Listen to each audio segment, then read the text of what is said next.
और दोस्तों ये बड़ी बात है, सीधे का मतलब है कि देखो हमारे यहाँ जनपद न्यायालय है, उच्च न्यायालय है, उच्चतम न्यायालय है।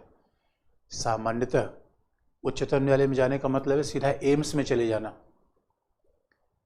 अरे भाई, पहले तो हम छोटे मोटे हॉस्पिटल में जाएंगे, फिर बड़े हॉस्पिटल में, फिर एम्स में जाएंगे।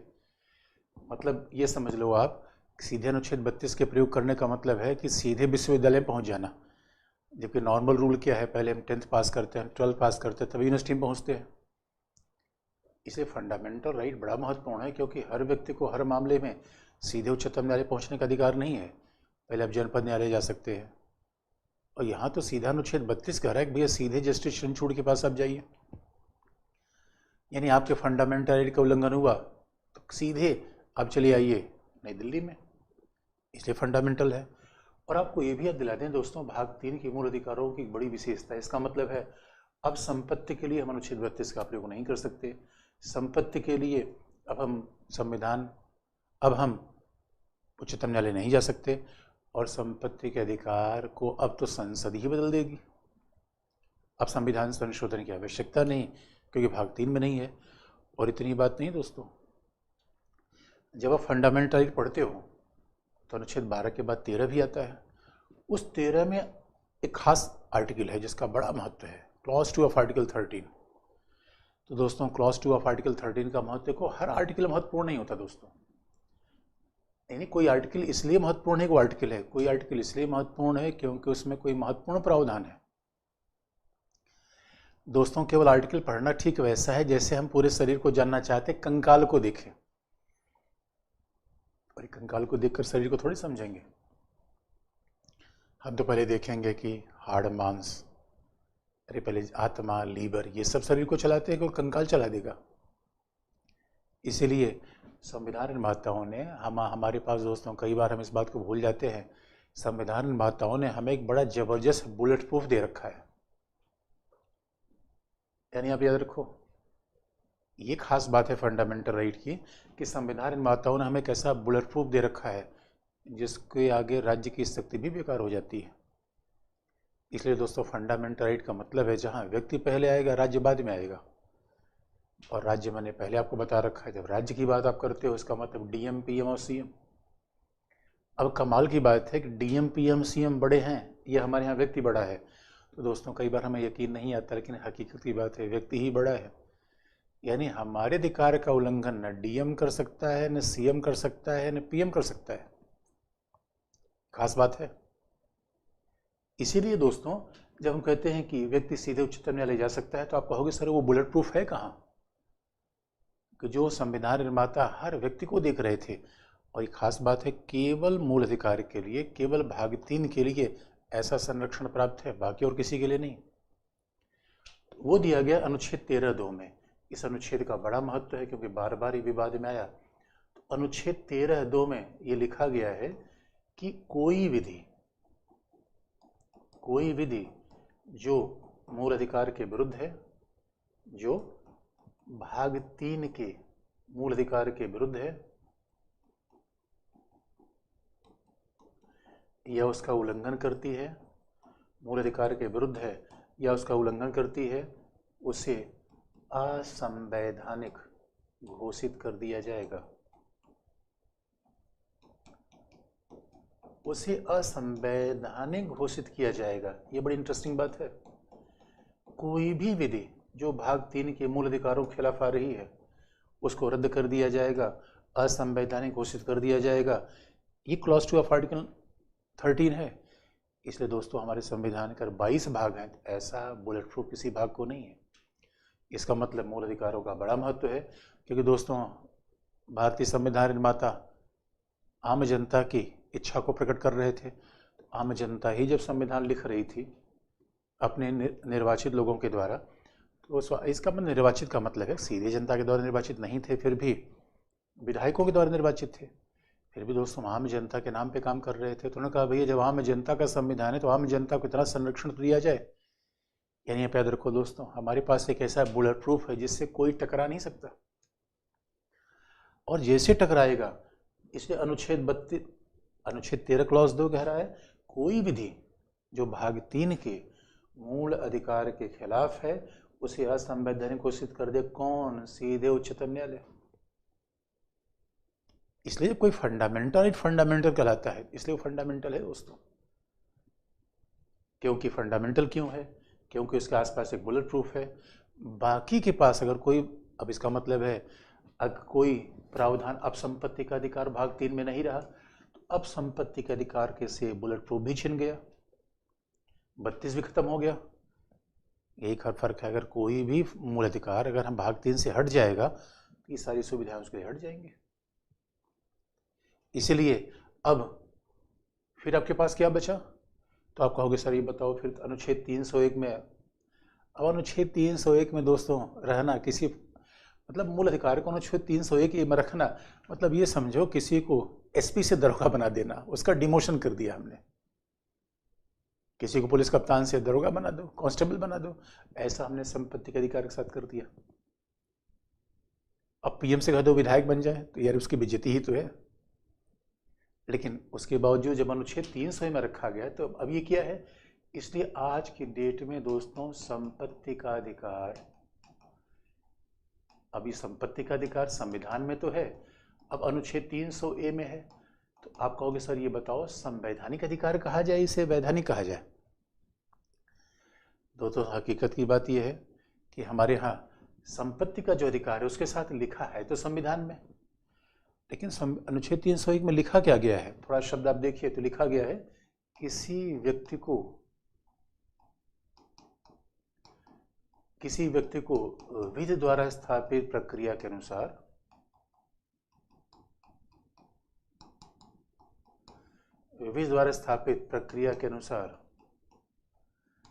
संपत्ति से वंचित किया जाएगा।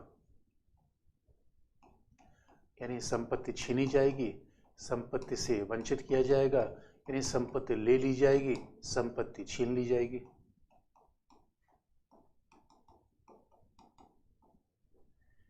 किसी व्यक्ति को विधि द्वारा स्थापित प्रक्रिया के अनुसार संपत्ति से वंचित की जाएगी। इसका मतलब है अनुच्छेद 13 ये कह रहा है कि विधि बनाकर संपत्ति छीन लो, और विधि बनाने का अधिकार संसद को है। और इसलिए दोस्तों संपत्ति के अधिकार का उल्लेख भले ही संविधान के अनुच्छेद 300A में है, लेकिन ये क्या हो जाएगा? वैधानिक अधिकार। याद रखो जो अधिकार संसदीय विधि से मिले, शब्दों पर ध्यान देना है, संसदीय विधि से मिले उसको इंग्लिश में कहते हैं स्टैट्यूटरी।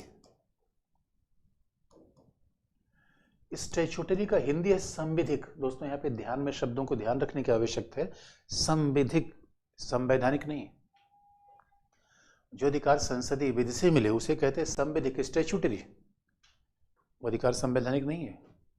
इसका मतलब है वो अधिकार संसदीय विधि के द्वारा दिया गया है, संविधान से नहीं दिया गया है। तो अब कई बार हिंदी अनुवाद में गड़बड़ हो जाता है, कई बार संविधिक को हम संवैधानिक समझ लेते हैं, ऐसा नहीं समझना है। संविधिक, स्टैट्यूटरी, संविधिक कह लो, उसका और सामान्य सा शब्द है वैधानिक, लीगल, वैधानिक। तो स्टैट्यूटरी कह लो, लीगल कह लो। इसका मतलब है आज की डेट में सही मायने में संपत्ति का अधिकार वैधानिक है। अगर आपको ऑब्जेक्टिव एग्जाम में वैधानिक न मिले तो संवैधानिक आप टिक कर सकते हो, लेकिन संवैधानिक वैधानिक दोनों हो तो वैधानिक टिक करना चाहिए। क्योंकि हमने फिर कहा अनुच्छेद 301 संविधान में तो है, लेकिन संविधान भी कहता है उसके लिए विधि का निर्माण होगा। अरे भाई संपत्ति छीना जाएगा तो लॉ आएगा, तो लॉ से तय होगा कि भाई आखिर में कौन सा लॉ बनाया जाए, कैसे संपत्ति ली जाए, क्या उसके बदले में राशि दी जाए, ये तो सब लॉ बनेगा। हमारा कानून लॉ से चलता है। इसलिए दोस्तों संपत्ति के अधिकार के लिए अब आप अनुच्छेद 32 नहीं जा सकते। तो अब फंडामेंटल राइट और लीगल राइट में क्या फर्क हो गया? संपत्ति के अधिकार की रक्षा के लिए आप उच्च न्यायालय जा सकते हैं, 226 का प्रयोग कर सकते हैं, 32 का नहीं। संपत्ति के अधिकार की रक्षा के लिए सीधे उच्चतम न्यायालय नहीं जा सकते। और अब संपत्ति के अधिकार को संसदीय विधि से सीमित किया जा सकता है। अब संविधान के संशोधन की आवश्यकता इसके लिए नहीं है। अब देख लो संविधान में है उसके बावजूद भी, क्योंकि संविधान में लिख दिया कि जैसा विधि के द्वारा स्थापित कीजिए। तो जब भाग 3 में था तो अपने आप में उसका महत्व तो ज्यादा था। इसीलिए आज की डेट में किसी से संपत्ति लेना बड़ा आसान है। आज की डेट में संपत्ति का अधिकार के फंडामेंटल राइट तो है नहीं, वैधानिक अधिकार है। ठीक उसी प्रकार मतदान का अधिकार। दोस्तों मतदान का अधिकार भी कई बार हमें कंफ्यूजन हो जाता है। Right to vote, right to vote भी एक स्टैट्यूटरी राइट है, लीगल राइट है, फंडामेंटल राइट नहीं है। झंडा फहराना फंडामेंटल राइट है, right to vote fundamental right नहीं है। यानी क्योंकि राइट टू वोट, अब एक कई बार कंफ्यूजन होता है कि अनुच्छेद 326, कई बार कंफ्यूजन इसलिए हो जाता है दोस्तों, राइट टू वोट शब्द का प्रयोग संविधान किसी आर्टिकल में नहीं है, भाग 3 का सवाल ही पैदा नहीं होता। और जो भाग 3 में फंडामेंटल राइट होता नहीं, वैसे भी आप देखो दोस्तों, जिसे कहते हैं संवैधानिक अधिकार, तो संवैधानिक अधिकार जैसी चीज नहीं होती, या तो फंडामेंटल होता है तो लीगल राइट होता है। कई बार हम कह देते संवैधानिक अधिकार, अरे भाई संविधान जो अधिकार, अब संविधान कह रहा है कोई लॉ बना दो भाई, तो लॉ से जो अधिकार मिलेगा तो वैधानिक होगा, लीगल होगा, स्टैट्यूटरी होगा, जो भी कह लीजिए, संविधिक कह लीजिए, वैधानिक कहिए, संविधिक कहिए, आशय एक है, संविधिक, संवैधानिक नहीं, संविधिक। और ठीक वैसे अब मतदान के अधिकार में कई बार कंफ्यूजन ये हो जाता है कि अनुच्छेद 326 में लिखा गया है कि हर व्यक्ति का नाम निर्वाचक नामावली में होना चाहिए। यानी जो भी व्यक्ति 18 वर्ष के ऊपर का है 61वें संविधान संशोधन के बाद। और बड़ी इंटरेस्टिंग बात है, हमारे यहाँ शादी करने के लिए किस वर्ष उम्र चाहिए? वोट देने के लिए 18 वर्ष। इसका मतलब दोस्तों ये होता है कि जीवन साथी का चयन करना ज्यादा मुश्किल है सरकार के चयन करने से। तो जो भी 18 वर्ष के ऊपर का व्यक्ति होगा उसका निर्वाचक नामावली, निर्वाचक नामावली का मतलब होता है कि वोटर लिस्ट, उसमें नाम शामिल होगा। ये बात अनुच्छेद 326 में लिखी गई है। अब इस आधार पर हम ये सोच लेते हैं कि हमें वोटिंग राइट है। भाई वोटिंग राइट की बात तो वहां कहीं की ही नहीं गई है। इसीलिए हमारे यहाँ जहां कह रहा मत देने का अधिकार, ये संसदीय अधिनियम से बना हुआ है। ये मत देने का अधिकार फंडामेंटल राइट नहीं है, संसदीय अधिनियम से है। और आप दोस्तों देखो, जो संसदीय अधिनियम से जैसे ये है, उसे हम क्या कहेंगे? संविधिक, स्टैट्यूटरी। इंग्लिश में क्या कहा जाएगा? स्टैट्यूटरी, संविधिक। इसे क्या कहा जाएगा? वैधानिक, लीगल राइट। लीगल कहो, आप स्टैट्यूटरी कहो, तो राइट टू वोट एक लीगल राइट है, स्टैट्यूटरी राइट है, ये है वैधानिक अधिकार। इसका सीधा सा मतलब दोस्तों, जो हमारे यहाँ वैधानिक अधिकार है वो संसदीय अधिनियम से मिलता है। और ये किससे मिला? जन प्रतिनिधित्व अधिनियम 1951। रिप्रेजेंटेशन ऑफ पीपल्स एक्ट, जन प्रतिनिधित्व अधिनियम। जहां दोस्तों अधिनियम हो जाए वो संसद का अधिनियम है, एक्ट। जन प्रतिनिधित्व अधिनियम 1951 से वोटिंग राइट है ये, तो स्टैट्यूटरी राइट हो गया। इसे कहा भी जाता है दोस्तों फंडामेंटल राइट का यही महत्व है कि हम किसी स्टैट्यूटरी राइट के लिए सीधे उच्चतम न्यायालय नहीं पहुंच सकते, और जो अधिकार संसद ने दिया वो संसद छीन भी सकती है, यानी उसके लिए संविधान संशोधन की आवश्यकता नहीं है। तो दोस्तों बुलेट प्रूफ हमारा छीन लिया, इसलिए फंडामेंटल राइट का विशेष महत्व होता है। तो यह है अनुच्छेद 31। तो आज भी संपत्ति का अधिकार हमारा ये है कि भाई पुलिस संपत्ति नहीं छीन सकती, सीधे डीएम साहब आके हमारी संपत्ति नहीं छीन सकते, उसके लिए कोई कानून होना चाहिए, इतनी बात तो है। लेकिन अब सीधे उच्चतम न्यायालय नहीं पहुंच सकते क्योंकि बुलेट प्रूफ ही छीन लिया। अब लोग तो कहते हैं दोस्तों आज की दुनिया में उदारीकरण आ गया, भूमंडलीकरण आ गया। इसे कई बार क्या होता है, राज्य जमीन लेके निजी क्षेत्रों को देता है, प्राइवेट सेक्टर को दे रहा है। तो लोग कहते हैं कि भाई 25वें संविधान संशोधन से संपत्ति के अधिकार पर जो हमने प्रतिबंध लगा रखा था वो पर्याप्त था, हटाने की क्या जरूरत थी? अब संपत्ति का अधिकार हटा दिया, इसका मतलब है फिर तो राज्य विधि बनाकर संपत्ति ले लेगा, निजी कंपनियों को दे देगा, खत्म हो गया मामला। कई बार लोगों ने बड़ी कठिनाई आ जाती है। इसका मतलब आप ये पूछेंगे, सर ये बताओ, अच्छा इसका मतलब किसी भी मूल अधिकार को संविधान से हटा दिया जाएगा? तो ऐसा नहीं है। इसकी कहानी बताएंगे आपको, क्या संविधान को बदला जा सकता है, क्या किसी भी अधिकार को हटाया जा सकता है? तो ये मामला बाद में उत्तर दे देंगे। फिलहाल दोस्तों अब चले हम अगला फंडामेंटल राइट, जो सही मायने में फंडामेंटल राइट आखिरी ही है, क्योंकि उसके बाद तो फंडामेंटल राइट के अपवाद ज्यादा है, एक्सेप्शन है, प्रतिबंध है। अब जरा दोस्तों देखिए, फंडामेंटल राइट में फंडामेंटल, जैसे अब देखो हम बार बार कहते हैं अगर फंडामेंटल शरीर जैसा है तो उसमें दिल बड़ा फंडामेंटल है। अब आप कहोगे सर किसी को दिल दे दो, तो दिल दे दिया तो हम कहाँ रहेंगे? ये पता नहीं कैसे लोग बायोलॉजी पढ़ के भी दिल देते रहते हैं। साइंस का स्टूडेंट कैसे दिल देता है, जरा सोचो बच्चों। अरे भैया जब हमने किसी को दिल दे दिया तो हमारा दिल कहाँ रहा? अरे दिल नहीं दे सकते यार, किसी को गुलाब दे सकते हैं, किसी को कप दे सकते हैं, गिफ्ट दे सकते हैं, दिल कहाँ से देंगे? लेकिन लोग भावना में बात कह देते हैं। इसलिए दोस्तों आप देखो फंडामेंटल में कुछ फंडामेंटल राइट है 14, 19, 32। ये फंडामेंटल है, कोर है। तो जब भूकंप आता है तो एक सेंटर उसका होता है, वो सबसे इंपॉर्टेंट होता है। वैसे हमारे यहाँ फंडामेंटल 3, तो उसी में 3 में से एक देखा जाए अनुच्छेद 32। यानी आप ये देखो अनुच्छेद 32 का महत्व क्यों है दोस्तों। अनुच्छेद 32 ठीक वैसा है जैसे मैं आपको कह दूं भाई देखो बाइक हिंदुस्तान में तमाम किस्म की बाइक आ जाए, हीरो होंडा, हार्ले डेविडसन, सब कुछ बाइक आ जाए, मैं कहूँ भैया पेट्रोल नहीं मिलेगी, चला लो बाइक, तो आपको अगर बाइक देने क्या मतलब है? पेट्रोल तो ही नहीं है। ये खास बात है। और दोस्तों ठीक वैसी बात है ये, जैसे आप बीमार हो गए और गए दवाई स्टोर के सामने, तमाम दवाई रखी हुई है, बस वहां डॉक्टर नहीं है कि दवाई आपको दे कौन। इसलिए दोस्तों अनुच्छेद 32 क्या कह रहा है? संवैधानिक उपचारों का अधिकार, यानी कॉन्स्टिट्यूशनल रेमेडीज, संवैधानिक उपचारों का अधिकार। दोस्तों रेमेडी के लिए हम कब जाते हैं भाई? उपचार का मतलब इलाज करवाना, उपचार करवाना। और दोस्तों रेमेडी के लिए कब जाते हैं? देखिए तमाम किस्म की रेमेडी होती है, बीमारियां किस्म की है। आप तो कई बीमारी तो सामाजिक होती है, तो बीमारी उपचार तो हम जाएंगे बीमारी होगी। तो अब जरा देखो बीमारी कौन सी है दोस्तों। कई बीमारियां तो कैसे होती हैं? सामाजिक, भ्रष्टाचार, सांप्रदायवाद, ये सामाजिक बीमारियां हैं। कई बीमारी होती है शारीरिक, कोरोना, खाज, खुजली, हैजा, शारीरिक बीमारी। कई बीमारी मनोवैज्ञानिक होती है। मनोवैज्ञानिक का मतलब है कोई मुझे याद कर रहा है, कोई मुझे चाह रहा है, मैं दुनिया का सर्वश्रेष्ठ आदमी हूं, ये मनोवैज्ञानिक बीमारी है। कई बार ऐसे आ जाता है।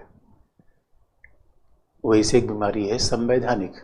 तो अनुच्छेद 32 कह रहा है संवैधानिक बीमारी हो जाएगी तो भैया संवैधानिक उपचार मिलेगा और उपचार देगा उच्चतम न्यायालय।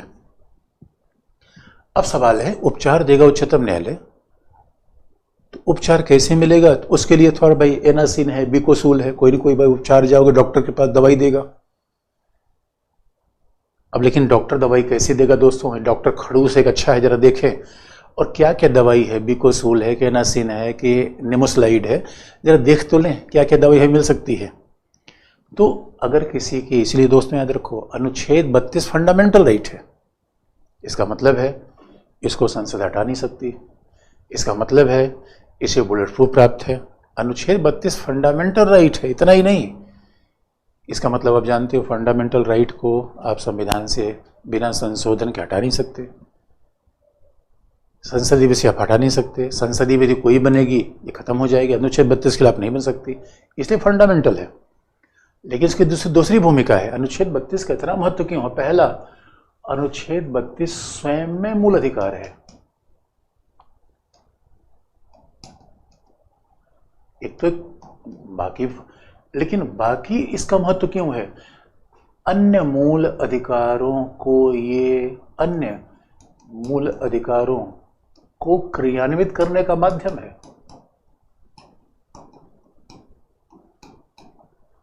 अन्य मूल अधिकारों के क्रियान्वयन का यह माध्यम है। इसका मतलब है अनुच्छेद 32 क्या है? एक तो स्वयं में फंडामेंटल है, खुद का एक मूल अधिकार है दोस्तों। अब जानते हैं अगर खुद का मूल अधिकार है, इसका मतलब है संसद ऐसे कोई विधि नहीं बना सकती जिसके खिलाफ हो। खुद का मूल अधिकार है, इसका मतलब है कोई संसद विधि बनाएगी, न्यायपालिका तुरंत खल्लास कर देगा, टोटे ध्वस्त कर देगा दोस्तों। जैसे नोएडा में ट्विन टावर गिरा दिए गए, वैसे है उच्चतम न्यायालय। एक तो खुद फंडामेंटल राइट 14 है, 19 है, 32 है। 14, 19, 32 क्या है? मूल अधिकार है। तो मूल अधिकार का मतलब होता है कि इसको हटाया नहीं जा सकता बिना संविधान संशोधन से। मूल अधिकार का मतलब है कोई संसदीय बिल इसके खिलाफ बनेगी रद्द हो जाएगी, इसलिए मूल अधिकार है। जैसे 19 से 21 से 14 है, लेकिन 19, 21, 14 क्या है? ये केवल अपने लिए काम करते हैं। अनुच्छेद 32 पूरे मोहल्ले के लिए काम करता है। अनुच्छेद 32, 14, 19, 21 इन सब की रक्षा करनी हो तो हम किसका सहारा लेते हैं? अनुच्छेद 32। यानी इसका मतलब है 14 को, 19 को, 21 को कोई फंडामेंटल राइट्स। दोस्तों हम कहाँ जाएंगे? उच्चतम न्यायालय में। उच्चतम न्यायालय में जाने की ये शक्ति लिखी हुई आर्टिकल 32 में। इसे 32 तो फंडामेंटल राइट है, बाकी फंडामेंटल राइट क्रियान्वयन करने का आधार है दोस्तों। इसे डॉक्टर अम्बेडकर ने कहा था इसका बड़ा महत्व है। जरा सोच के देखिए, इतना महत्व किसी फंडामेंटल राइट का है ही नहीं है जितना 32 का है। क्यों? क्योंकि बाकी सारे अधिकार कैसे हैं? 14 है, 19 है, तो इस मूल अधिकार है, वैसे 21 है, 24 है, 25 है, जो भी आप कह लीजिए, 32 है, वैसे 32 है। लेकिन 32 अलग क्यों है? क्योंकि अन्य मूल अधिकारों को अगर सांस लेना है दोस्तों, अन्य मूल अधिकारों को जीवित रहना है, तो पंपिंग कहाँ से होगी? 32 से।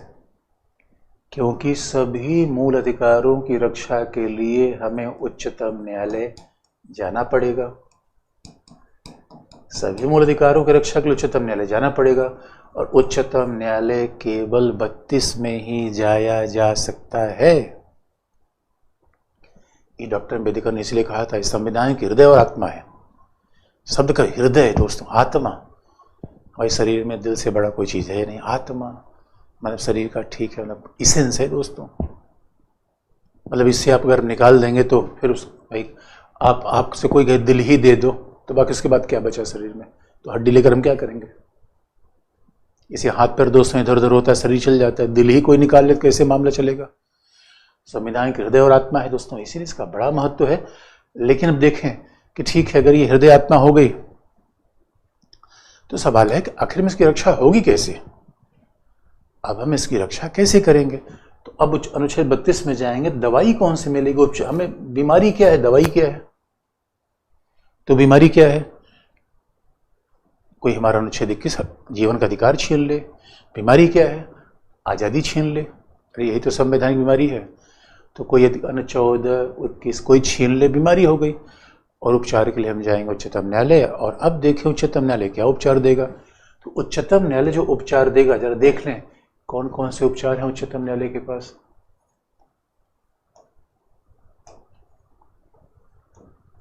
तो अनुच्छेद 32 का जो पहला उपचार है वो है बंदी प्रत्यक्षीकरण, हेबियस कॉर्पस। बंदी प्रत्यक्षीकरण,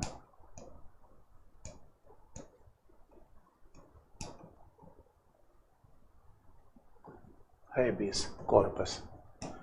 हेबियस कॉर्पस बंदी प्रत्यक्षीकरण लैटिन शब्द है, और इसका मतलब है हैव आवर ओन बॉडी, अपना शरीर प्राप्त करना।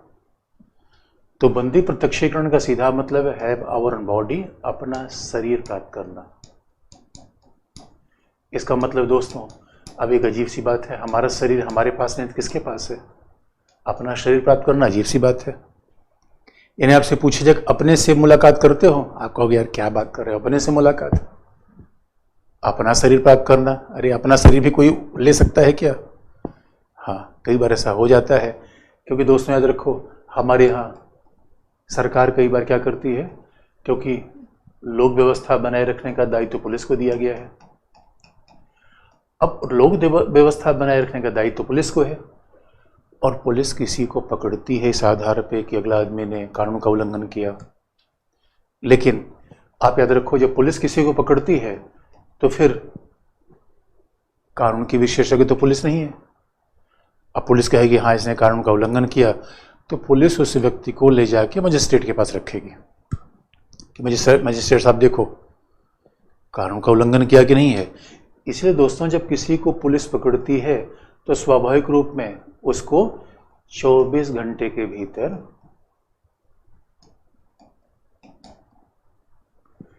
24 घंटे के भीतर मजिस्ट्रेट के पास ले जाती है। और मजिस्ट्रेट चूंकि विधि विशेषज्ञ है, कानून का जानकार है, ये न्यायाधीश है, इसलिए मजिस्ट्रेट क्या कहेगा, ये देखेगा यदि व्यक्ति को पुलिस ने वैधानिक रूप में, उचित रूप में, यदि पुलिस का बंदी बनाया जाना वैधानिक है, तार्किक है, तो मजिस्ट्रेट कह देगा ठीक है, इसको बंदी बनाने का अधिकार पुलिस के पास है। और ये भी आपको याद दिलाए दोस्तों, इसका मतलब मजिस्ट्रेट की आज्ञा के बाद व्यक्ति को जेल में रखा जा सकता है। इसका मतलब है पुलिस ने किसी को पकड़ा तो मजिस्ट्रेट ने कह दिया भाई इसने विधि का उल्लंघन किया, तो पक्की बात हो गई, उसको अब जेल में रखा जाएगा। क्योंकि मूल अधिकार का मतलब ये तो नहीं दोस्तों हम दूसरे के अधिकार का उल्लंघन कर लें, मूल अधिकार निरपेक्ष तो नहीं है। और दूसरी बात है, एक तो मजिस्ट्रेट ने कहा भाई इसको जेल में रख दो, और दूसरा मजिस्ट्रेट ने कहा जेल में ही नहीं, मजिस्ट्रेट ने आज्ञा सुना दी कि भाई अमुक व्यक्ति ने विधि का उल्लंघन किया है, लिहाजा मजिस्ट्रेट ने विधि के उल्लंघन के आरोप में, विधि के उल्लंघन के आरोप में बाकायदा व्यक्ति को सजा सुना दी।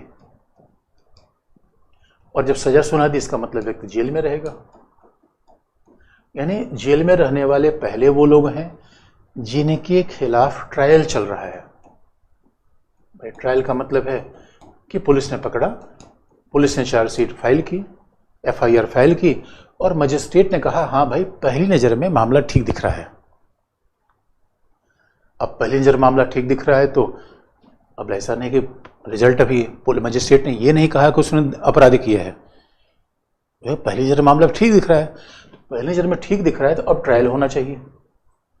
अब ट्रायल शुरू होगा, पुलिस कहेगी भाई इसने अपराध किया, बचाव पक्ष कहेगा नहीं किया, सबूत गवाह सब इकट्ठे होंगे, इसे ट्रायल कहते हैं।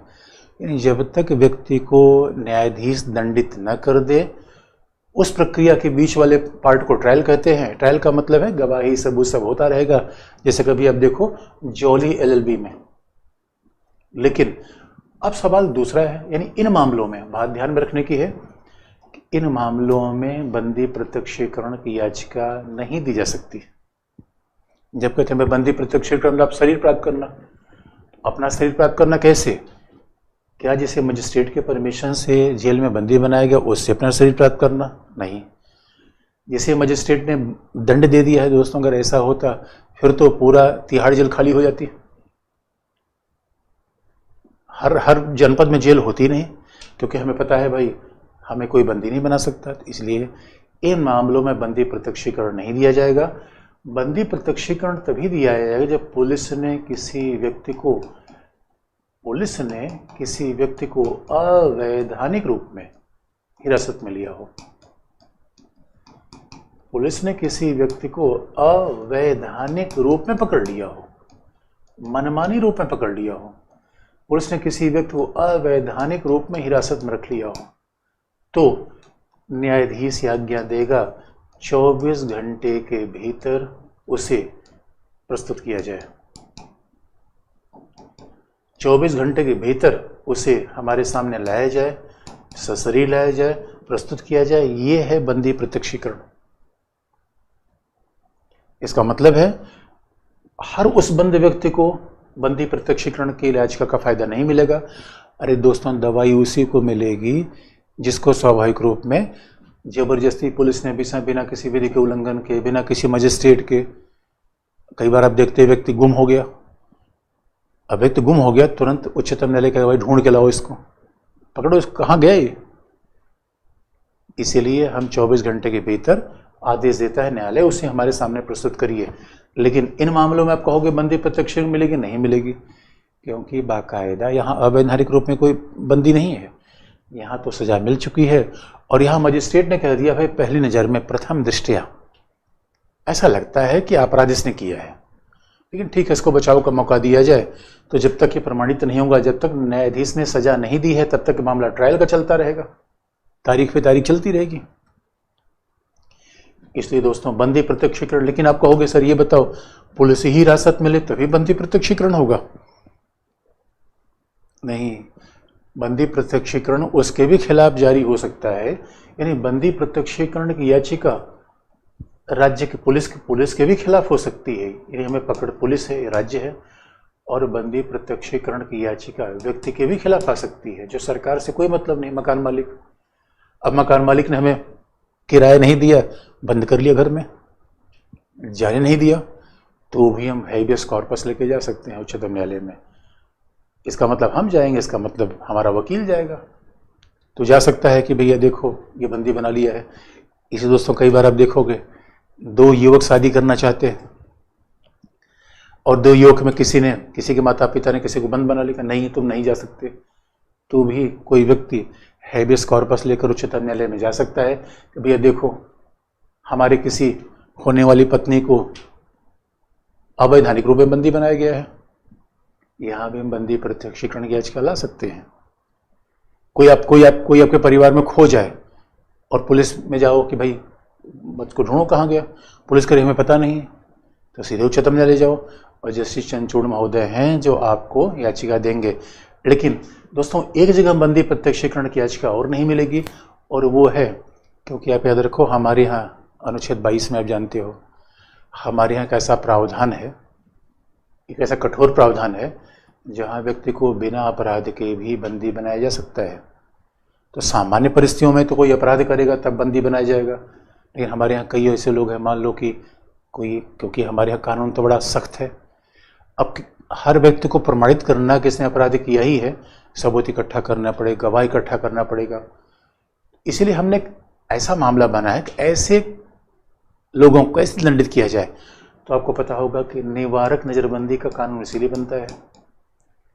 तो दोस्तों निवारक नज़रबंदी हमने बनाई ही इसीलिए है, कुछ लोग राष्ट्रीय एकता अखंडता के लिए, लोक व्यवस्था के लिए खतरे पैदा करते हैं, वो सामान्य अपराध नहीं कर रहे हैं, वो देश को तोड़ने की साजिश कर रहे हैं। ऐसे लोगों को हम बाकायदा निवारक नज़रबंदी में बंद बना लेंगे। तो आप कहोगे बताओ सर इनके लिए क्या बंदी प्रत्यक्षीकरण जारी होगा? तो उत्तर है नहीं। बहुत लॉजिकल बात है दोस्तों, अगर निवारक नज़रबंदी में बंद किसी व्यक्ति के खिलाफ बंदी प्रत्यक्षीकरण जारी हो गया तो विचार खत्म हो जाएगा। इसका मतलब है निवारक नज़रबंदी का मतलब है कि हम इसको जेल में हम रखेंगे, और बंदी प्रत्यक्षीकरण का मतलब है 24 घंटे के भीतर उसको मजिस्ट्रेट के सामने प्रस्तुत करो। तो जब 24 घंटे के भीतर प्रस्तुत ही करना होता तो फिर तो हमें प्रमाण बताना पड़ेगा, सबूत गवाह लाने पड़ेगा, हमारे पास है नहीं। इसीलिए ये ऐसे लोगों के खिलाफ निवारक नज़रबंदी है जिन्होंने सामान्य अपराध नहीं किए हैं, जो देश तोड़ने की साजिश कर रहे हैं, उग्रवादी संगठनों में है, ऐसे लोगों को हम निवारक नज़रबंदी बंद रखेंगे। इसे इनके भी खिलाफ बंदी प्रत्यक्षीकरण की याचिका लागू नहीं होती। इसका मतलब आप ये समझ लो कि बंदी प्रत्यक्षीकरण किसके लिए लागू होता है? बस उन लोगों के लिए जिन्हें अवैधानिक रूप में पुलिस ने हिरासत में ले रखा है, बिना किसी विधि के उल्लंघन के पुलिस ने हिरासत में ले रखा है या किसी अन्य व्यक्ति ने हिरासत में ले रखा है, ये है बंदी प्रत्यक्षीकरण। तो आप जरा सोच के देखो, अनुच्छेद 32 न होता तो अनुच्छेद 21 का जीवन का अधिकार का मतलब क्या होता? वो न होता तो 19 और 20 हम कैसे इसको एंजॉय करते? लेकिन जरा दूसरा भी दवाई देख लें।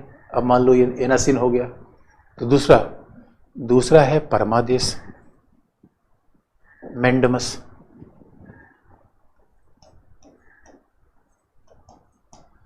दूसरी याचिका क्या है? मैंडमस, परमादेश। तो परमादेश का सीधा सा मतलब है भाई आदेश देना, वी कमांड। वो लैटिन शब्द है मैंडमस, जिसका मतलब है हम आदेश देते हैं, वी कमांड।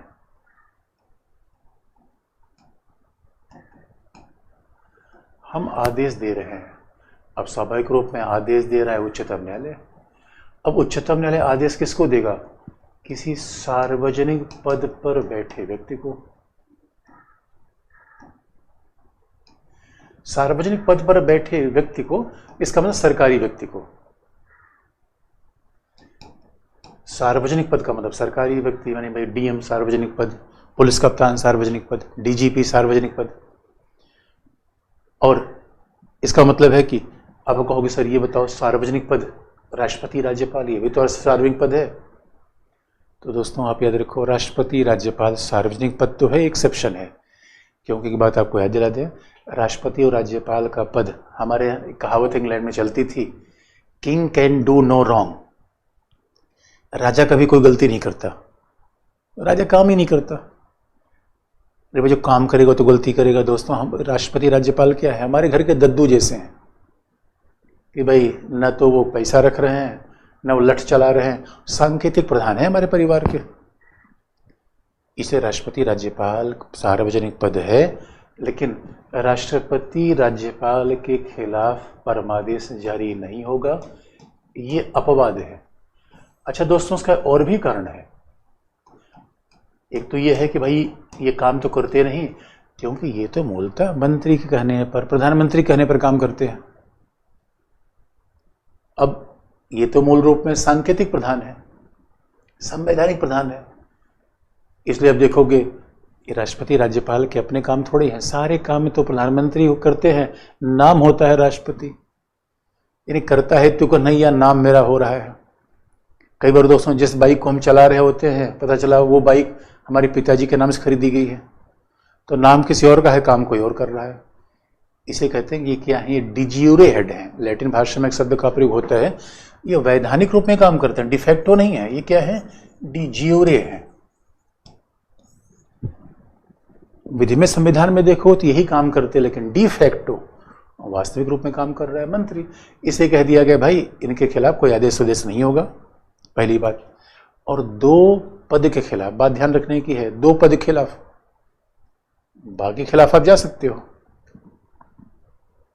इनको आप परमादेश नहीं दे सकते। 2 पद के खिलाफ, और तीसरा प्रधानमंत्री के खिलाफ आप जा सकते हो, बाकी लोगों के खिलाफ जा सकता है, 2 खिलाफ नहीं। अच्छा ये भी बात ध्यान रखने की है कि मान लो 2 खिलाफ हम नहीं जा सकते, तो क्यों? क्योंकि इसके पीछे एक व्यवहारिक कारण लगाया गया। दोस्तों हमारे यहाँ कई बार, अब कोई MP है, कोई MLA है, तो आप देखो उसके खिलाफ 100 मुकदमे हैं, 100 में आधे तो फर्जी है। अरे क्योंकि हमारे यहाँ बड़ी विडंबना है दोस्तों। अब कोई बच्चा क्या है, दिल्ली में पढ़ रहा है, उसके परिवार का दूसरे झगड़ा हो गया, अब वो परिवार का व्यक्ति दिल्ली में रहने वाले बच्चे का भी नाम FIR में लिखा देगा। अब बताओ उसका झगड़े से कोई मतलब नहीं था, क्योंकि परिवार क्या सोचता है कि नाना भाई अब हमसे झगड़ा हुआ है तो मैं इसके पूरे परिवार को फंसाऊंगा। इसलिए अब मान लो दोस्तों ये MP MLA के खिलाफ आधे मुकदमे तो पॉलिटिकल होते हैं, क्योंकि अब MP कोई बनना चाहता है तो उसके विरोधी ने कहा भैया तो इस मुकदमे में है, यहाँ अपराधी है, वहाँ अपराधी है। इसलिए राष्ट्रपति राज्यपाल के खिलाफ ऐसा न हो, कम से कम इतने इनमें गरिमा बची रहे। दोस्तों ने पता चला कि कोई राज्यपाल बन गया तो बगल का आदमी अब्दुल नजीर जी गवर्नर बन गए, तो उनके पड़ोसी कहते नहीं भैया तो हमारे यहाँ पर मारने धमकी दे रहे थे। लो एक बिला वजह भी बात खड़ा कर देंगे हम। दोस्तों ऐसा नहीं होना चाहिए, भारत में ऐसा हो जाता है, इसलिए गड़बड़ है मामला। इसलिए भी इनको दूर रखा गया, भैया परमादेश न्यायालय नहीं देगा, इन्हें न्यायालय परमादेश नहीं देगा, बहुत बड़ी बात है ये। इसलिए कहा जाता है कि राष्ट्रपति राज्यपाल अपने काम के लिए न्यायालय के प्रति उत्तरदायी नहीं होते। ये बात अगर आपको याद हो गई तो हमने आर्टिकल 361 में अनुच्छेद 14 के साथ भी ये बात बताई थी, बहुत इंपॉर्टेंट बात है, यानी गवर्नर का ही जलवा है दोस्तों। दूसरी बात, आप कहोगे ठीक है सर, सार्वजनिक पद पर बैठे व्यक्ति को परमादेश किस बात का दिया जाएगा? किसी सार्वजनिक कर्तव्य के निर्वहन का। भाई सार्वजनिक कर्तव्य, अब सार्वजनिक कर्तव्य क्या है? हमारे यहाँ जितने हैं DM साहब हैं तो उनका काम क्या है? लोक व्यवस्था बनाए रखना। पुलिस कप्तान है, CMO है, अब कोई चीफ मेडिकल ऑफिसर है और स्वाभाविक रूप में मच्छर फैलता जा रहा है, चिकनगुनिया फैलती जा रही है, तो CMO का एक काम है कि भाई चिकनगुनिया को रोके, और चिकनगुनिया फैलने से नहीं रोक पा रहा है तो इसका मतलब फिर इसका सार्वजनिक पद पर रहने का मतलब क्या है? इसका मतलब दोस्तों हमारे यहाँ जितने भी, यही तो खासतौर फंडामेंटल राइट है, हमारे यहाँ जितने पद हैं वो सब आम जनता की सेवा के लिए हैं, और आम जनता का ध्यान न रख पाए तो हमारे मूल अधिकार का उल्लंघन होगा, और मेरे मूल अधिकार का उल्लंघन मैं कहाँ जा सकता हूँ? उच्चतम न्यायालय। इसलिए उच्चतम CMO का पद है भैया चिकनगुनिया, MCD कमिश्नर, CMO मतलब chief medical officer, MCD commissioner, इसका काम है पैसार को साफ रखा जाए, इसलिए परमादेश दिया जाएगा। इसलिए अब देखते हो उच्चतम न्यायालय हमेशा कहता है भाई ये काम नहीं किया, ये काम नहीं किया, आदेश दो चलो। और कई बार तो उच्चतम न्यायालय आदेश है ताजमहल जाके साफ करो, तो कई बार तो ऐसे भी आदेश आ जाते हैं। इसलिए दोस्तों सार्वजनिक पद पर बैठे अधिकारी का कर्तव्य है तो उच्चतम न्यायालय परमादेश जारी कर देगा। और अब सवाल ये है कि अगर उच्चतम न्यायालय परमादेश जारी करेगा दोस्तों, तो क्या निजी क्षेत्र के लिए भी जारी किया जा सकता है? तो आप जानते हो कि 90 के बाद हमारे यहाँ सरकार के तमाम काम में निजी क्षेत्र भी आ गया। पहले शिक्षा देना केवल सरकार काम था, स्वास्थ्य की सुविधा देना केवल सरकार काम था, अब तो उसमें निजी क्षेत्र भी आ रहा है। अब मैक्स हॉस्पिटल आ गया, एमिटी यूनिवर्सिटी आ गई। तो आप कहोगे सर ये बताओ क्या निजी क्षेत्र के खिलाफ परमादेश दिया जाए? तो आप याद रखो दोस्तों, उच्चतम न्यायालय ने ये कहा है कि ऐसा निजी क्षेत्र जो सार्वजनिक दायित्व का निर्वहन कर रहा हो, जो सार्वजनिक कार्य कर रहा हो, जैसे अब देखो दोस्तों, इसका मतलब है कि मैक्स हॉस्पिटल भाई है तो निजी क्षेत्र, यानी क्योंकि निजी व्यक्ति के नियंत्रण में है, काम तो सार्वजनिक है। एमिटी विश्वविद्यालय है तो निजी क्षेत्र में, काम सार्वजनिक है, इनको भी परमादेश दिया जा सकता है। क्योंकि इनको भी परमादेश दिया जाएगा कि भाई, क्योंकि आजकल तो आप देखो दोस्तों, निजीकरण के दौर में राज्य अपने तमाम काम प्राइवेट सेक्टर को देता जा रहा है, लेकिन परमादेश बिल्कुल शुद्ध निजी क्षेत्र को नहीं दिया जाएगा कि अडानी ये काम क्यों नहीं कर रहे हैं। ये परमादेश काम नहीं है, क्योंकि ध्यान में रखने की फंडामेंटल राइट राज्य के खिलाफ मिलते हैं, सरकार के खिलाफ मिलते हैं। इसलिए तो क्योंकि सरकार पावरफुल इंस्टीट्यूशन है। इसका मतलब सरकार में जाना पावर लेने के लिए नहीं है दोस्तों, जनता की सेवा करने के लिए है। ये दूसरी दवाई हो गई, तो ये दूसरा उपचार हो गया। अब तीसरा उपचार जरा देखा जाए, सरशोरारी उत्प्रेषण, या तीसरा उपचार कह लो कि को वारंटो, उसके बाद उत्प्रेषण प्रतिषेध पर बाद में आएंगे। तीसरा उपचार है को वारंटो। तो अब जरा देखें अगला उपचार, अधिकार परीक्षा।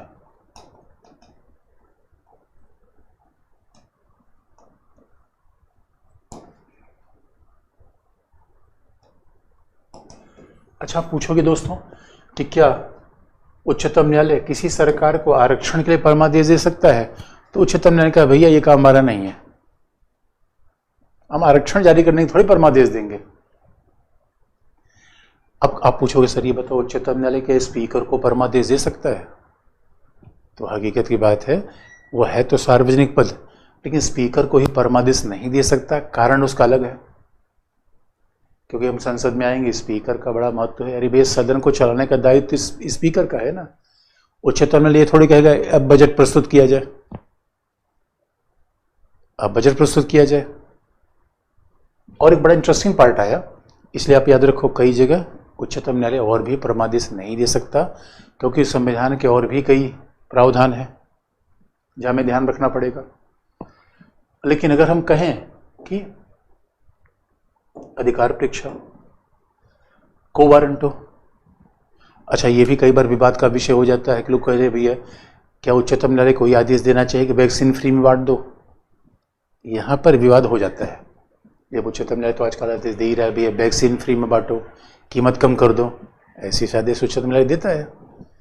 और कई बार ऐसे आदेशों से सरकार की बड़ी फजीयत होती है, तो ये न्यायपालिका में हम देखेंगे अलग से। लेकिन अब दूसरा अधिकार परीक्षा दोस्तों, अधिकार परीक्षा बड़ा इंटरेस्टिंग पार्ट आया।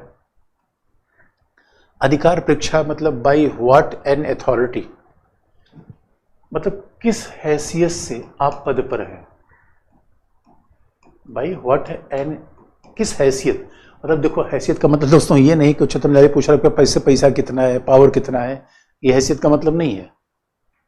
बाय व्हाट एन अथॉरिटी, किस हैसियत का मतलब है कि अगर कोई सार्वजनिक पद पर है, अगर कोई सार्वजनिक पद पर है तो क्या उसकी नियुक्ति वैधानिक रूप में हुई है? अगर कोई सार्वजनिक पद पर है तो नियुक्ति वैधानिक हुई है। पहला, क्या उस पद के लिए वह योग्य था? क्या वो व्यक्ति पद के लिए योग्य था? क्या उसकी नियुक्ति वैधानिक थी? ये उच्चतम न्यायालय जांच करता है। और अगर कोई व्यक्ति उस पद के योग्य न हो या उसकी नियुक्ति ठीक ना हो। अभी आपने देखा होगा उच्चतम न्यायालय ने कहा कि भाई मुख्य निर्वाचन आयुक्त की नियुक्ति कैसे हुई। ये क्या है? अधिकार परीक्षा। आप याद रखो, सार्वजनिक पद यानी अधिकार परीक्षा निजी क्षेत्र के लिए नहीं दिया जा सकता, क्योंकि दोस्तों सार्वजनिक पद का मतलब है, यही खास बात है दोस्तों, हमारे लोकतंत्र है। ऐसा नहीं है कि राजा जिसको चाहेगा उसे सारा अपॉइंट कर देगा। बहुत बड़ी विधि का शासन चलता है। ये नहीं कि प्रधानमंत्री जिसको चाहेंगे उसी को आईएएस बना देंगे, ऐसा नहीं हो सकता। इसीलिए जो भी सार्वजनिक पद पर बैठा है, क्या वो उसके लिए एलिजिबल है, क्या वो पद के योग्य है, क्या नियुक्ति वैधानिक है, ये बाकायदा उच्चतम न्यायालय जांच करता है। इसलिए अब देखो, अधिकार परीक्षा निजी क्षेत्रों के लिए नहीं दी जाती। ये निजी क्षेत्र के लिए नहीं है।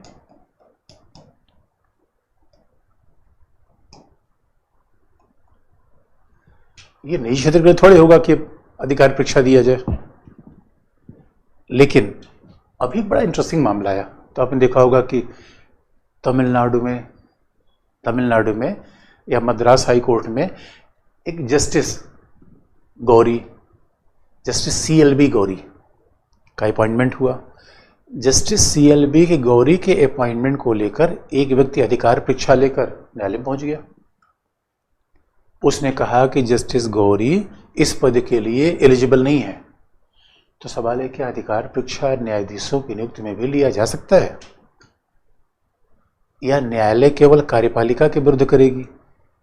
क्या न्यायालय DM, CM, PM के पदों को देखेगी, या न्यायालय ये भी देखेगी कि भैया खुद ही उनका अपॉइंटमेंट संदेह घेरे में है? तो भी न्यायालय ने मना कर दिया, नहीं करना, नहीं भाई, ये उच्चतम न्यायालय के खिलाफ नहीं ली जाएगी। अधिकार परीक्षा उच्चतम न्यायालय के खिलाफ नहीं हो सकती। उच्चतम न्यायालय के निर्णय में ही उच्चतम न्यायालय की नियुक्ति में अधिकार परीक्षा नहीं होगी। अच्छा, क्योंकि ये बात रखी गई दोस्तों हमारे यहाँ, देखो न्यायाधीश में जब कोई अपॉइंट होता है तो बड़े बड़े सारे वकील होते हैं, बड़े दावेदार हैं, तो बिला वजह भी विवाद उठाते हैं। इससे न्यायालय की प्रतिष्ठा कम होगी। इसलिए न्यायाधीशों के मामले में न्यायाधीशों की नियुक्ति में अधिकार परीक्षा का प्रयोग नहीं होगा। तो न्यायालय ने अभी कहा है, 2-4 दिन पहले की बात है। लेकिन जब आप देखोगे अधिकार परीक्षा का प्रयोग कहाँ हो सकता है, जैसे मुख्य निर्वाचन आयुक्त की नियुक्ति संवैधानिक है या नहीं है, ये अभी भी न्यायालय विचार कर रहा है। कि न्यायालय ने कहा भैया ऐसा क्या हो गया कि रातों रात मुख्य निर्वाचन आयुक्त की नियुक्ति हो गई। और आप याद रखो, इसके पहले तो बाकायदा हमारे उच्चतम न्यायालय ने मुख्य सतर्कता आयुक्त की नियुक्ति को रद्द कर दिया था। थॉमस थे, क्योंकि उनके खिलाफ एक भ्रष्टाचार के मामला लंबित था, और ये कहा गया कि जिसके खिलाफ भ्रष्टाचार का ऐसा मामला है वो किसी सार्वजनिक पद पर कैसे रह सकता है। इसलिए दोस्तों हमारे यहाँ बाकायदा ये देखो, लूट सिस्टम नहीं है। लूट सिस्टम का अमेरिका में चलता था। अमेरिका में जब भी कोई राष्ट्रपति प्रधानमंत्री होता था तो वो अपने ही दल के लोगों को सब जगह अपॉइंट कर देता था। इसको लूट सिस्टम कहते थे। उसके खिलाफ एक व्यक्ति, बेरोजगार व्यक्ति था, बड़ा गुस्सा आया। बेरोजगार व्यक्ति ने बाकायदा एक राष्ट्रपति की हत्या कर दी, राष्ट्रपति चाकू मार दिया। तो हमारे संविधान निर्माताओं ने शुरू से कह दिया था लफड़ा भाई नहीं होगा। लेकिन आप फिर कह सकते हो दोस्तों, क्या हम गवर्नर के पद को लेकर अधिकार परीक्षा ले जा सकते हैं कि किसी न्यायाधीश की नियुक्ति इस तरीके से नहीं होनी चाहिए राज्यपाल के रूप में? राज्यपाल तो सार्वजनिक पद है दोस्तों। अरे राज्यपाल तो सार्वजनिक पद है, अधिकार परीक्षा क्या हम उसके खिलाफ ले जा सकते हैं? तो उत्तर है नहीं। लेकिन अब कई उत्तर है, आज की डेट में उत्तर नहीं है, तो उसके खिलाफ हम अधिकार परीक्षा कैसे ले जाएंगे? क्योंकि ये कहा भी गया है कि राज्यपाल और राष्ट्रपति के किसी काम के लिए तो न्यायालय के सामने आप उत्तरदायी नहीं ठहर सकते, लेकिन क्या राज्यपाल की नियुक्ति को लेकर जा सकते हैं? ये बड़ा विवाद का विषय है। तो फिलहाल अधिकार परीक्षा में यही है। इसलिए दोस्तों, अगर आपका प्रधानमंत्री कोई परिचित भी हो जाए, परिवार का सदस्य भी हो जाए, तो आपको आईएएस नहीं बना सकता, क्योंकि फिर कोई दूसरा अधिकार परीक्षा में लेके चला जाएगा, भैया यहाँ पे है। इसलिए घर का बिजनेस नहीं है दोस्तों कि आप आईएएस बन गए और आपको लगा कि भाई हम काम करते करते थक गए तो अपने भाई को बुला लिया कि भाई यार तू डीएम काम देख ले यार, हमारा काम थोड़ा भी हमें मन नहीं लग रहा है। ऐसा नहीं कर सकते आप। ये दोस्तों, ये राजा महाराजा का शासन नहीं है, ये व्यक्ति का शासन नहीं है, विधि का शासन, संविधान का शासन है। ये है अधिकार परीक्षा। अब जरा देखें, अब जरा देखें और क्या है। एक है प्रतिषेध, अगली दवाई है दोस्तों प्रतिषेध। प्रतिषेध है प्रोहिबिशन, मना कर देना।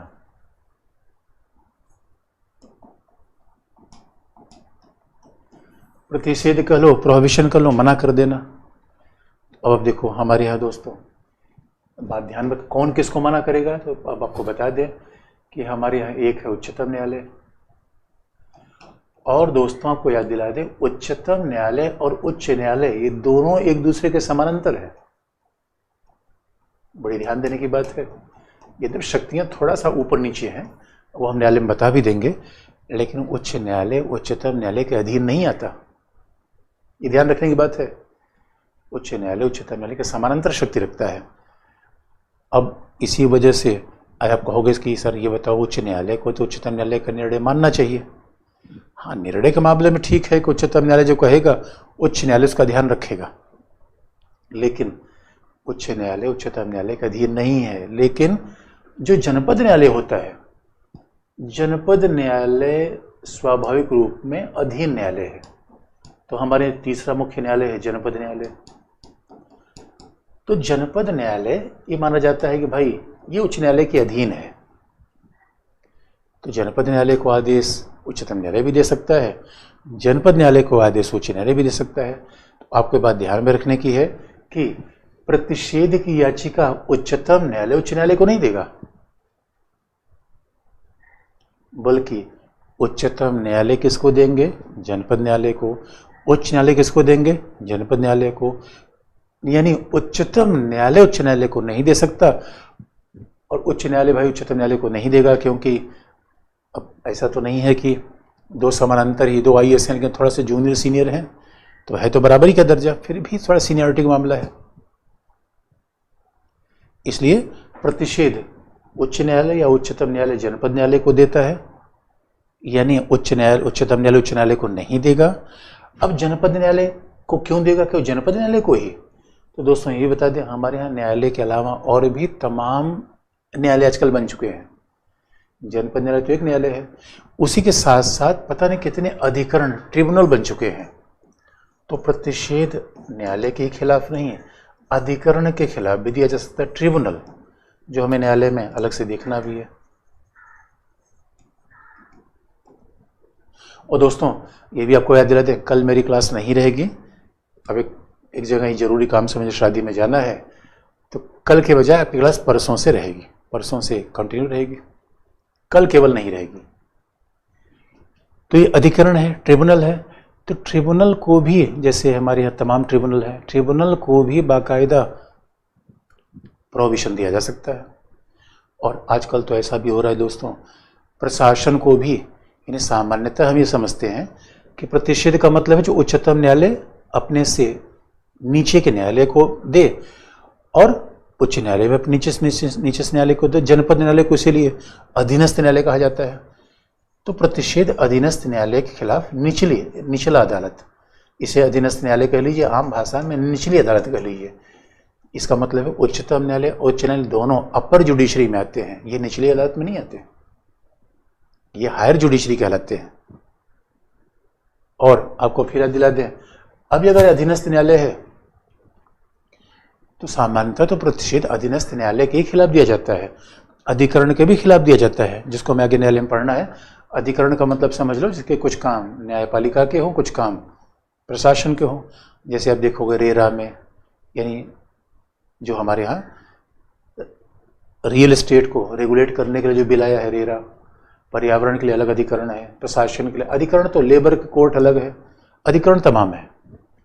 लेकिन आजकल क्या हो रहा है कि प्रतिषेध का प्रयोग उच्चतम न्यायालय उच्च न्यायालय किसी प्रशासनिक अधिकारी के भी खिलाफ कर सकता है। भाई डीएम साहब के भी खिलाफ ये हो सकता है। भाई डीएम साहब भी तो याद रखो कुछ न कुछ आदेश देते रहते हैं। किसी प्रशासनिक अधिकारी के निर्णय को भी, किसी प्रशासनिक अधिकारी के निर्णय के खिलाफ भी इस प्रतिषेध का प्रयोग किया जा सकता है। और प्रतिषेध होता क्यों है, क्यों होता है? क्योंकि दोस्तों याद रखो, हमारे यहाँ विधिका शासन है, और हर न्यायालय की, हर संस्था की प्रक्रिया है, क्षेत्राधिकार है। बात ध्यान रखने की है कि हमारे कोई भी संस्था है वो पहली बात ध्यान रखेगी कि मामले सुनने की प्रक्रिया सही होनी चाहिए और इनका क्षेत्राधिकार, हर संस्था का क्षेत्राधिकार निर्धारित है, ज्यूरिसडिक्शन तय है और हर संस्था की प्रक्रिया बिल्कुल निर्धारित है। किस तरीके से काम करेगी वो निर्धारित है, क्या काम करेगी वो निर्धारित है। इसका मतलब दोस्तों, अब कोई लेबर कोर्ट क्रिमिनल मामले को हाथ लगा रहा है तो क्षेत्राधिकार का उल्लंघन कर रहा है। परिवार की अदालत, हमारे यहाँ परिवार अदालत भी है, परिवार की अदालत किसी आपराधिक मामले को देख रही है, भी अपने आप में क्षेत्राधिकार से बाहर है। तो आपको याद रखें, जब भी क्षेत्राधिकार का उल्लंघन होगा या जब भी प्रक्रिया का उल्लंघन होगा, प्रक्रिया का मतलब है कौन से गवाह आने चाहिए, कौन सबूत आने चाहिए, कैसी सुनवाई होगी, ये प्रक्रिया है।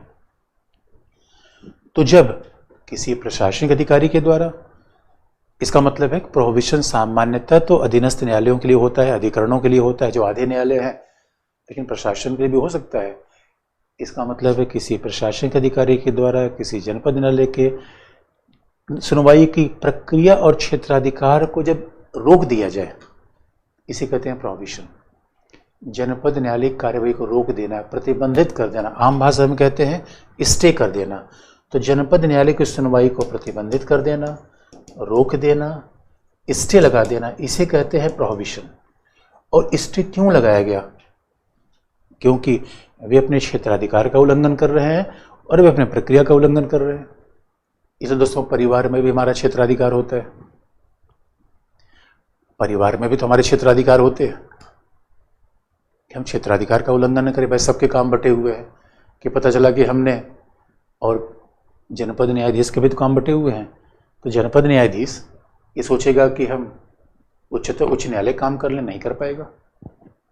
क्षेत्राधिकार आपका निश्चित है, क्या क्या करना है, क्या क्या सुनवाई करना है, हर न्यायालय काम बटे हुए हैं, प्रक्रिया भी तय है।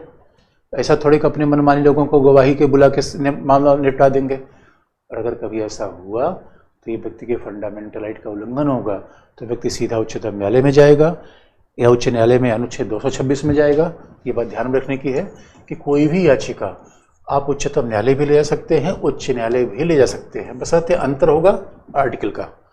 और हकीकत की बात है कि उच्चतम न्यायालय तो कहता है कि भैया पहले हाई कोर्ट होकर आओ, क्योंकि एक ही मामला उच्चतम न्यायालय ने कहा आएगा, तो अनुच्छेद का अंतर हो जाता है।